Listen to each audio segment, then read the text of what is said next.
This is Sean Miller, and welcome to Marlins After Dark. Because of course, no team keeps you up late at night like the Miami Marlins, and it's a couple of teams in South Florida keeping us up late tonight.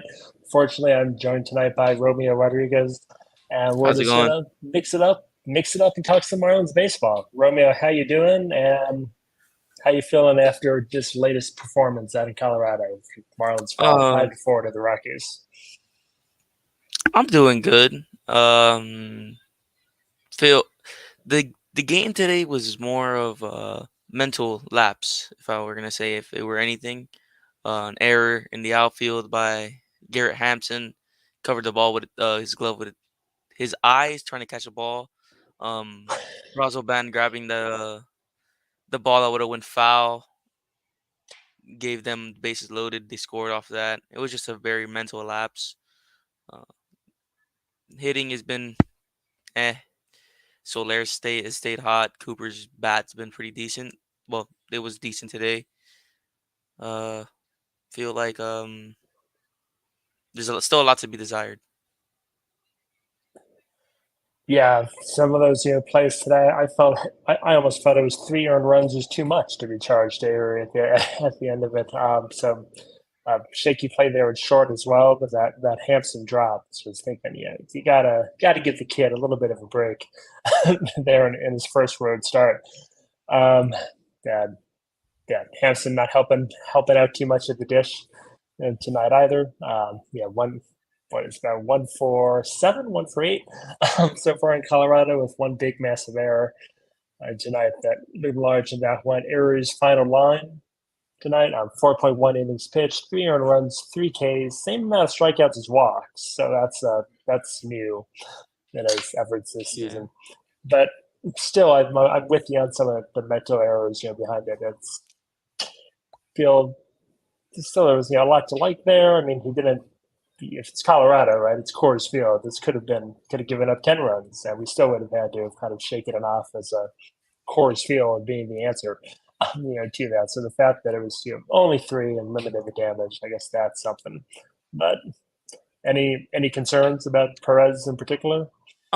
No, but I feel like he should start s- throwing his fastball more than he did. I think they said that he only threw it less than 50%. And it's the same thing with most everybody in the rotation. Cabrera, Sandy's done it a lot this year. It's just they get into trouble and it's just change up, change up, change up, curveball. They stay away from their fastball because they lose confidence in it, and it's it's not it's very aggravating to see, but it's not aggravating because they still find a way to get out because their stuff is good, but you need to use your fastball more. The start in Chicago for Sandy, even though he that game what 14 innings that one was, or they I believe they lost. Yeah, He threw 14, the I believe. yeah, he threw the ball. He threw a fastball 50 something% of the chances, and that was his best start of the year, in my opinion. Yeah, it's with the entire rotation, and that's what I feel like. That's why I'm not really scared because I feel like it's as well as Stallings is calling a lot of change. Like if you've seen it, like Perez, this was probably one of the first games that I've seen like Fortes call nothing but chain like off speed. He usually just lets them throw fastballs. That's usually what I've been when I see when I'm at the games or watching on my phone, and he's more that up to date where Stallings just throw your change up, hit them with your best, and sometimes their best is not the best. So I feel like that's something that needs to change. Like Okay. Yeah, you'd like to see that selection improve. Get a little more length out of the starting rotation, certainly. Um, you'll be the third person who I've been able to talk to on a Yuri start day or just right around it. What's your expectation for him season long? Do you think he sticks in the rotation? Are you buying the? I think it's Craig's still kind of sticking to the perspective that once Rogers is ready, then Perez will go back down to AAA to work on some stuff, probably like this pitch selection, or do you think he's too talented to send down? he has shown more this year than I feel like Cabrera, even though he's had back to back starts, and that's what I was gonna if Rogers is. I thought he was coming back soon because I know that he's been already starting throwing programs. Cabrera still has one option left on his contract, or one more minor league option. If he's not Mhm. pitching up to his expectations, and you're gonna bring back Rogers, that's a name that I would look at if Perez is still pitching 5 innings, a couple Ks, holding the walks down, and keeping the runs low. If the rotation sticks out, because it's not like Cabrera or Rogers are going past 5 innings. So it's not like you'll be changing anything on that in the rotation. It'll just be bringing in guys you want to show out, but it's up to that's just if you want the young guy to go out there and you know you can risk it with Cabrera, and you give him one more day, one more chance in AAA, and if he comes up and he's still having the same struggles, at that point I feel like you should trade him. Eh, Okay, that's. I mean, it's he's had I think two good starts in a row now. Like that fits the rep. Like we were yeah, so ready to be out on Cabrera, before two starts, and then it's been softer competition, but still that's it's encouraging, and it's a good problem to have, for the Marlins to have these guys who are the ones who could be the ones to lead the rotation, all kind of starting to look promising, and Trevor was looking promising as well until he got hurt. Unfortunately, he was turning the corner there, and certainly he's got that track record that you're going to want to see him plug back in. And the third most reliable starting pitcher has been Braxton Garrett. That's another name you would throw out as probably a likely candidate to go down. But can you can yeah, can you I pull don't think Braxton out of the rotation the way he's pitching if he keeps this up? I'm not sure they can. But his ERA is what 2.35 without that Atlanta start where they just hung him out to dry. yep, that was just needed someone needed to take one for the team in that one, Yep. and that was the explanation there. So I'm really excited about his progression. I would I really don't want to see him go back in the bullpen. I mean, I think that would be a mistake to just kind of have him switch back to the long man role. I feel that's Castano when he gets healthy, or that needs to be someone else. Because you either keep him ready to be that spot starter when someone else inevitably gets hurt, Yeah. or you keep him in there. But be interesting to see. Yeah. Other takeaways from what's going on with the team right now. So since the big sweep of the Nationals that had us all pumped up last week, 1-4. Since then, dropped the series against the Giants, and that one you can kind of squint and say there's some bad luck. This series, some sloppy play in the field, but these were losses. These losses on 5-3 yesterday, 5-4 today. So bad luck or bad team right now turning around. Which Um, man, it's a mix of both. The hitting is just what you had tweeted out today. We had runners in 2 runners on base today. The back 3 innings and no yep, runs were sixth, scored. seventh, and eighth left men on, We two left men on, 2 men just one on, in and the it ninth. just that just can't happen. It just can't. Soler came up. He had that home run. He came up with a very uncompetitive at bat, and it just he took a changeup away, then 2 fastballs in. You would like to see him try at least to foul off a pitch or swing the bat. Either you've been hitting the ball hard. I get Brett Suter's good because he ended up not good, but like he's good, but just he has a funky delivery. His arm angle's a little bit weird. So I would understand why you would like not come up and trying to gauge where he's at, but you would like to see him having a competitive at bat in that part of the game. Have what was it, John Birdie and Nick Fortes on base? It was John Birdie and Nick Fortes. Yep, You, you would like to, like I'm saying, you'd yeah, like to just have him at least frozen swing. there. Yeah, Yeah, great pitch selection from there. Just a Suter. I've always loved following him. So, so man, I honestly hope the Marlins trade for him. I'd love to see that. I'd love to see a piece out today, suggesting that the Marlins are playing. If and it's easier to have this conversation after you sweep the Nationals than it is when you drop to drop a series to the Giants that are now looking at a split at best against Colorado, but that this big chunk of the schedule they're just playing all these teams that they would potentially be sellers if the Marlins are not a seller, and are a buyer. The Rockies are just the next step in a long string of teams that are probably going to be in that position. And Suter is one of many Rockies relievers that you could see possibly being dealt to someone. Someone's getting Brett Suter. He's not finishing the season in Uh, Colorado. I wouldn't same think if he's healthy. same thing with Justin Lawrence, as most Same thing with Marlins Justin fans Lawrence. knows. I was going to let you cover Justin Lawrence. Yeah, just he he pitched a good inning yesterday or the other day. Two lazy ground balls to the other side. It's just funny to say because I'm a Marlins fan and I'm saying it, but he did hit two nice, not hard ground. What was De La Cruz and was it Stallings? I think it was That Stallings. sounds right. I was watching more hockey. I think it was Right. either Stallings or Segura who hit a lazy ground ball past Michael Toglia or whoever's playing first. Yeah, Michael Toglia. Uh, down the line, and it was just that. I'm a little bit biased, so it's not. But yeah, they were just ground balls past him. Then he proceeded to pitch a pretty decent inning. I think that's his first run he's given up in a while, or in his last two outings, or one. I think did he give up an outing his last time up? He didn't give one against with whoever they played last, but I think he gave up three the series before, which is the most he's given up all year.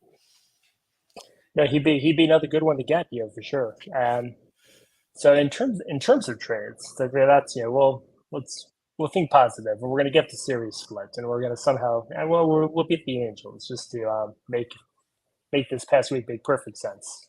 Dropping to the Giants and the Rockies, but somehow we'll beat Shohei and in I've his seen them do it. house.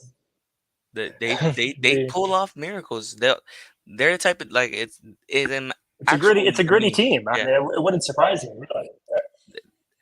that meme that people post the way you put the masculine urge to say we're back after 20 minutes before you say it's over is literally what this team is. Because they'll come out and drop two games to the Rockies who are obvious sellers. But they'll come back and beat the Angels and sweep the Angels. It's something that that team is gonna do. Um,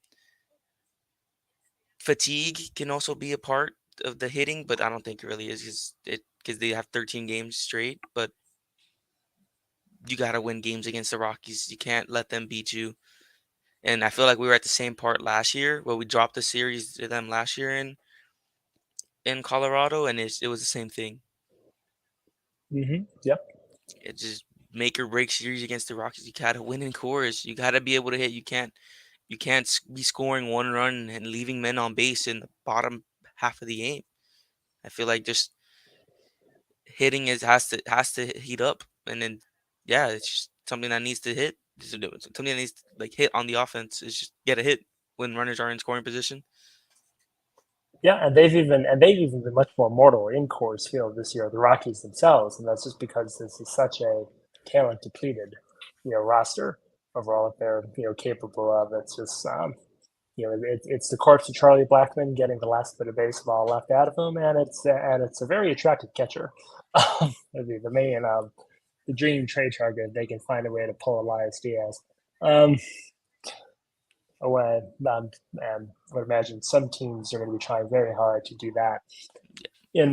In terms of trades, where's your head at on when is too soon to make a trade? It kind of seems like it's one of those unwritten rules of baseball, and I have a piece coming out in the next couple of days, just kind of bemoaning this fact that it seems it's up there with don't talk about a no hitter, or don't show up the opposing pitcher when you got a big lead. It's you can't make a trade before the 4th of July, if not Bastille Day.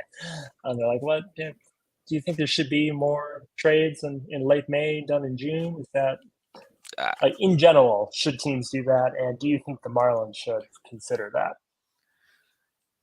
Honestly, I do believe that you should be making trades at any part of the year. Jeezy went down, and instead of trying to find, I probably did. They go out and get Jonathan Davis, who's gonna cover his, I guess, because Burdick hadn't been hitting. It's just at any point of the year, you need to try and make a trade before the trade deadline. And if your team is struggling hitting, I feel like you should try and get hitters in, just because our our team is struggling right now. Our everything is the one year that our bullpen is actually decent is the one year that we don't have hitting or our pitching is bad. Right? You teams do it all the time. If a player like Gigi would have went out for like, let's say, I'm trying to think of a team, Atlanta, they probably would have went out and traded for somebody else. It's just something that they usually do. They don't really give players time. They want to win now, and if you're gonna be in a win, if you want to be a win now team, you're gonna have to go out and make win now moves, and it's just something that needs to happen. And at any Yeah, point I of the mean, year, I imagine we'll see Jonathan Davis tomorrow. That'd be my guess. Yeah, give him that day to adjust to be in a different locker room, and they'll put him out there. And as you said, brought up to kind of replace Jazz. That was seemed to be the commentary today that they need a better glove out there in center, and that he's gonna he'll provide that. But offensive, major league offensive track record. I believe it's all below Mendoza um, in the sample size. Be doing better at AAA this year. Looks like he's changed some things with the swing, but still, that's not really moving the needle. That's holding, that's treading water. Certainly, Jazz has been much better than we expected in center, and I could understand to a much greater extent than I would have imagined possible. A month ago, the argument that they want Jazz to be their center fielder and keep being the center fielder, but even with that being the case, just feel like with particularly this soft stretch of the schedule you referred to earlier, I just would love to see them make a more aggressive play for a major league talent, and acquiring it. And I've seen this kind of debated on Marlins Twitter too. I mean, how to the extent of how can the Marlins even make a trade? I mean, they definitely have assets to make a trade with. It's just they don't have a lot of assets, and it's a question of how advised. It comes down to how good is this roster? Is this roster good enough to risk kind of depleting the farm to the point that it would take to make that move? And this is the kind of move that happened routinely every year in the Jeffrey Loria era, to the point that there was no farm. And while doing it every year, I think that was a problem, and that was poor management. I don't know if doing it once, taking one swing. I don't know if that's as bad baseball practice as I think I've seen it made out to be. I just really love to see them take a more aggressive swing than Jonathan Davis, and I'll harp on this because I hope he hits he'll hit 2 home runs tomorrow and make me look like an ass.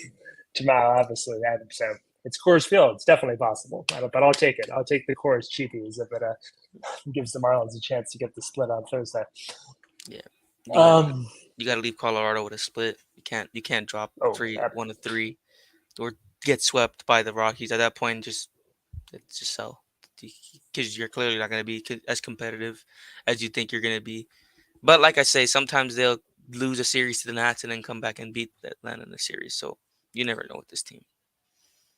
yeah, no, they can just easily go on a run. I mean, but if for no other reason than to give me a leg up in the I believe my fish stripes picks. I picked a split, so I'd like to move up a little bit on the board. And then I picked them to win 3-1, so I'm out. okay, well, that's I all figured right. that I figured that Move the past you. hitting would. Yeah, I figured that the heat would the heat the hitters would heat up.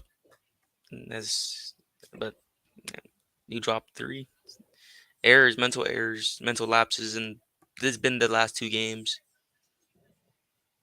I think I turned the game on from the Heat game just in time for the ball to hit Hampson's glove. That was my and then I just switched to my phone after that and put the game back on. Picture in picture viewing tonight. I had it on my phone. I have the Bally Sports app on my phone, and I had my TV playing the Heat game. So. No free ads, but hey, but definitely everyone make sure you get that Valley Sports app if you're in the South Florida market. It does me very little good out here in Texas, but so Yeah, it's can't MLB TV for me. yeah, we can't watch the games on MLB TV. They just is a blackout restricted area. Yeah, So right. But um, they'll get. I'm sure they'll get that figured out at some point. But all right. Um, Anything else in your mind of how the club is doing right now before we transition over things you're anything you're stressing about, particularly anything you think is still uh, been done particularly positive over the last week?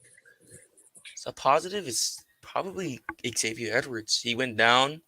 He's come back up. He's had pretty good at bats. He had 2 hit game and against the Nats. Then came back, had a walk called strike three versus San Francisco in an important part of the game.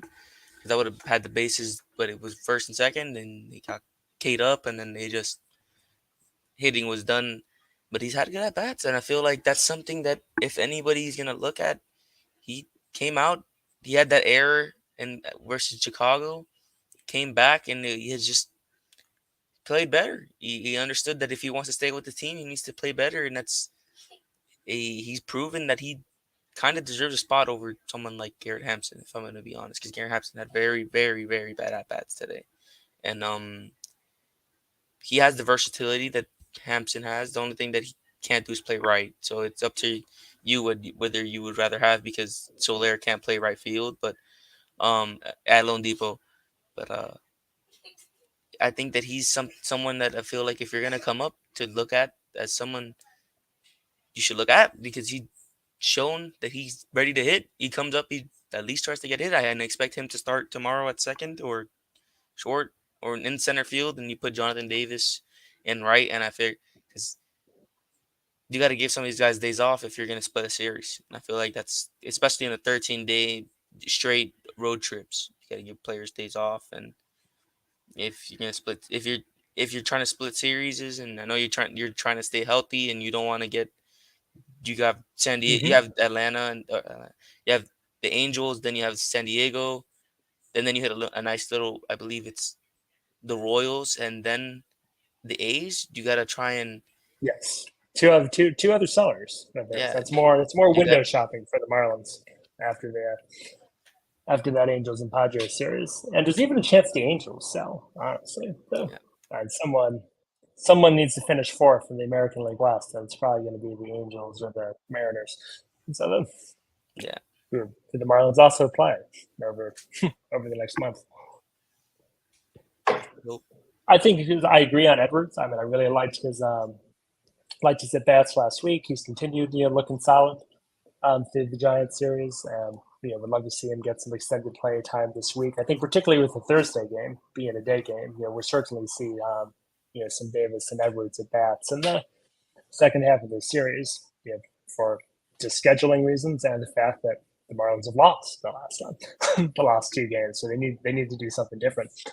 And I guess one other thing I like as a silver lining, has while I was just kind of crapping on it if it's the only answer that the Marlins present the Davis trade. The fact that they made the trade at all, I think, does need to be acknowledged as a positive. If you're not trying to contend, if the front office is just kind of pretending, then you are just going to leave.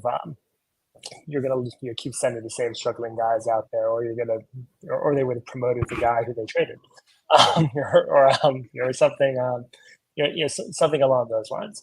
By actually, going through the effort of making an acquisition, finding the pegs that'll, kind of fit. That's the kind of thing that a team that is trying to compete does.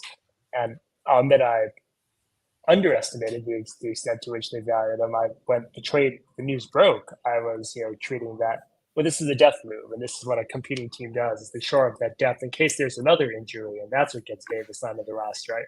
I'll admit to not thinking he was just coming up, and they were, just going to shut down, send Burdick back down that quickly, even though he was striking out horrifically.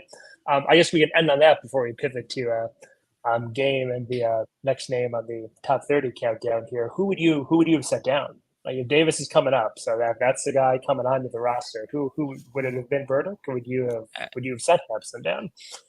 It No. had to be Burdick striking out a 50% clip, not having any competitive at bats, only a couple of extra base hits. He doesn't even have a home run this year. It had to be him. Uh, in the majors, of course. Like I was saying, Xavier Edwards having great at bats, has that versatility everywhere in the infield. Hampton up until this point was having good at bats. It wasn't. It just like I was saying. It just you need you got to be able to come up here and hit. And I've seen people say Gerard, he hasn't been able to hit. If you're gonna give someone any chances, you're gonna waste somebody who's 31, waste his minor league option Yep. instead of someone like Gerard who's younger. And yeah, I feel like that's just an important part to why they traded for Davis. And you gotta be more competitive, and if you want to stay up here, have at least good at bats. You can't be striking out on 3 pitches in important parts of the game. That's what Burdick was doing. He had a game that went 0 for 4 with 4 Ks or 0 for 4 with 3 Ks and a flyout. It's just no competitive at bats, and that's what they traded. That's why they traded Blade for Puck. He was out having competitive. He was up here. It was like he had called the Swiss cheese as a bat. It's just so many holes that it'll be in the zone and you're missing. It's just that's the really big reason that Blade was traded, and you needed Puck as well. Is another lefty reliever, and I It wouldn't be does look like surprised. Blade is returning to that form. By the way, But yeah, he's one for got on a 19. heater on the call up initially, but he's been regressing back to the Blade mean. He was hitting home runs in the short porch in the Yankee Stadium. I really wasn't like, oh my god, Blade's back, but he's like 1 for 19 with like 8 Ks, 9 Ks, or something like that now. Mm-hmm. Yep. That's yeah. I'll take a stud closer who is hopefully going to come back in the next few weeks. But okay, we'll transition to game time here on Marlins After Dark, and also mention we faced off in games before. I believe I was part of the mass group of people whose ass we kicked in the Fish Stripes Fantasy Football League um, last year. He did pretty well there. I was fortunate enough to draft Jonathan Taylor, and that was my season. But I the went the right way. Just draft you everyone went the from one right team. way. You did not do that. Drafted all Dolphins, and apparently It worked, worked and I out well. almost won. I almost won the week that they were on a bye. I lost by like 2 points. So, and I think it's because I just That's didn't pretty have a good. wide receiver 3 or a second flex. Yeah, I'm doing at least I'm doing better in baseball. I'm doing Doing, terrible in baseball. My team isn't doing, even that bad. They're just like I don't even. I'm like a 2-5. Yeah, no, I believe I lost for it's the a first struggle. time last week. But Yeah, I'm 2-5 on a 4-game skid. I'm like the Marlins. I was surprised. I was surprised I beat you to Perez. figured for figured there'd be more competition for Auri in a Marlins fantasy league, but that I don't didn't have. help me much tonight. Oh, you So, have your. okay, but for our game here, so I've been doing is so a little bit of kind of throwback trivia. Usually I'll have kind of some throwback to the 30th anniversary season. So we're looking back at past seasons. And so for you, gonna so how are you on your Jeff Conine knowledge? The It's not the best, but we could try. It. All right, so Yeah. we'll give it a shot. We're good. Game for it, or we can change it up. I can throw another quick graphic. We can go to more recent seasons. If you want? You got any up Hanley on there? Let's see what I got here. We could do. I can do recent Marlins. I could throw up. I can make a quick new wheel. We can do the last like 6 seasons effectively, and That's fine. so this be you guessing who the leader was. The leader of. It's like in a particular category. So who had more home runs, who had more stolen bases, who had more. I'll give you like 2 names. No. Okay. Yeah, give me 1 sec to make a new wheel.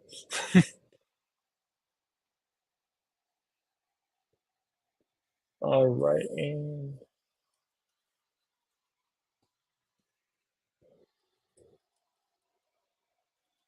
good content for the podcast audio listeners. Yeah, but My fault. But I'd have had 2 wheels all queued up, but I had to watch the Celtics get their last gasp. yeah, Yeah. Ah, Okay. You fit. It's all right. We're good. He did five. yeah. And if it'll just be like what's it called? If they like MSG, if they do end up finding a chance to win, uh, in home, they're not gonna let it go to game seven. No, not having that. All right. Spinning for your date here.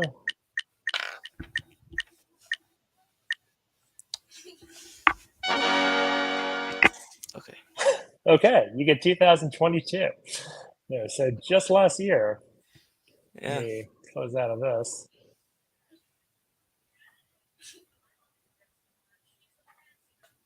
Okay. All right. So what we'll do here, so 2022, I'll give you two names for who had more in a particular category.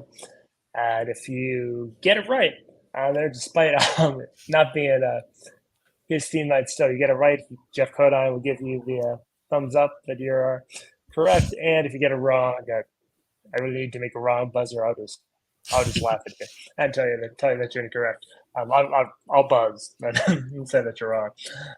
All right, first question: who had more home runs in 2022? Jesus Aguilar or Jazz Chisholm? It was close. I believe didn't Aguilar end this? Wait, hold on. What did he? I know Jazz ended with 14. If before he got DFA, did he have more than 14? I want to say it's Jazz, but I think he like beat him at the last part before he got DFA'd by the Marlins. I'm gonna say Jesus. I feel like he was there for like longer than like 60 games, but I think it is Jazz. But I'll go with Jesus Aguilar. That is the right answer. All right, Aguilar had 15. Aguilar finished the season as the Marlins home run leader despite being DFA. And it was part of a stretch of, I think, about 5 years in a row where the Marlins home run leader from the previous season was not on the roster the next season. That's how we do it. All right, for stolen bases, who had more stolen bases in 2022 for the Marlins, Joey Wendell or Luke Williams? Oh,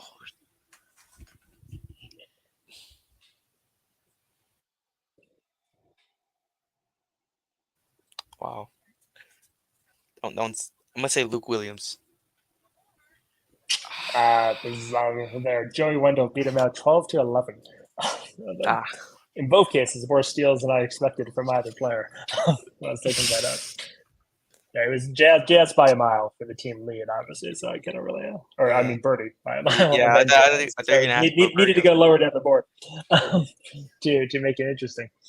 The,